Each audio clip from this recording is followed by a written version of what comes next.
So back to boring content. As you could tell, the '01 Impala has a reverse light out. So today we are going to go through the process of replacing that bulb.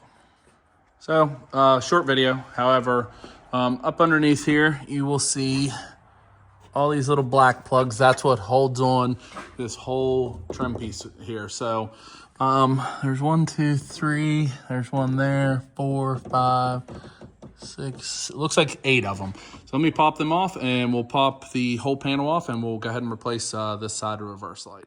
So once you unclip all of those, this should just pop up. See if I can do it with one hand with the camera. So there is what the underside looks like right there. You just twist that bulb to the left, and then I'll have to figure out what bulb it is. So let me put the camera down for a second, get this bulb out, and I'll show you what it is.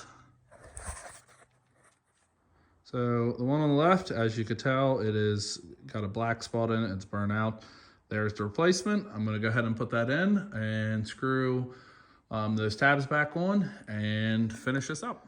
All right, everything is buttoned back up. Of course, I tried it before I closed the hatch or the trunk lid, but there you go.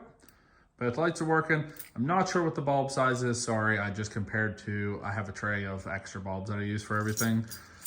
So I'm not sure the bulb size. I'm sure you can look at it online, but obviously the one I had worked. So this was a free repair. So thanks for watching. If there's an easier way to do this, which from the looks of it, I don't think it is, comment below, let us know what you think. But thanks for watching, like, subscribe, and thanks again.